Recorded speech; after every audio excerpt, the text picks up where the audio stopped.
Kapinlibo ka mga apektadong residente ang mibakwit atol sa operasyon sa Joint Task Force Central Mindanao. Batok daw la Islamia Group sa Pagalungan, Maguindanao del Sur. Anong report? Kini ang gipahigayong offensive operation sa 602nd Infantry Brigade batok daw la Islamia ISIS Terrorist Group alas 4 sa kadlaw niadtong December 7 sa Ligwasan Marsh sa Pagalungan, Maguindanao del Sur. Madungog ang mga buto-buto sa pipila ka lungsod sa North Cotabato ug Maguindanao del Sur. Target matud pa sa militar ang kota sa teroristang grupo sa lugar. Sumala sa Pagalungan LGU, kapinlibo ka mga residente ang bibakwit sa kahadlok nga madamay.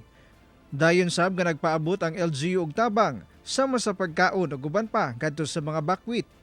Sa usa ka tulonghaan sa Barangay Dalgan, Pagalungan, temporaryong mihikling ang mga sibilyan sulod sa pipila ka adlaw. Doon sila nagtipon-tipon, doon sila ikas pansamantala. Yung iba naman naka-home base doon sa mga kanila mga kamag-anak. Sumala pa, nagsugod ang kagubot diyang gipatay matud pa sa gituohang Dawla Islamia ISIS Terrorist Group ang usa ka miyembro sa MILF sa Barangay Dalgan, Pagalungan ug nadamay pa ang usa ka bata nga naa sa kapintuig. Miabot sa siyam matud pa ang namatay sumala sa LGU. So yung pinatay po is membro po ng MILF po, kaya nag-retaliate yung mga kamag-anak hanggang sa yung ipinagtanggol po ng MILF itong nasabing barangay po. Kaya yun, umabot na po na hanggang siyam po yung namatay doon po sa grupo ng MILF po. Sa clearing operation sa militar o MILF adlong Domingo, na-recover ang siyam kapatayng lawas sa mga miyembro sa BIAF MILF, samtang 11 sab matud pa ang namatay sa giingong mga miyembro sa ISIS. Sumala sa otoridad, balik normal na ang sitwasyon sa lugar. Nakabalik na sab ang mga bakwit sa ilang mga balay.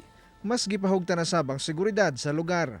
Hindi pa naman tayo panatag dahil hindi pa naman sila makapaghanap buhay ng maayos kasi andun pa rin yung pangamba na yung grupo po ng ISIS ay andun pa rin nagtago po sa mga masukal na bahagi po ng Marsh area.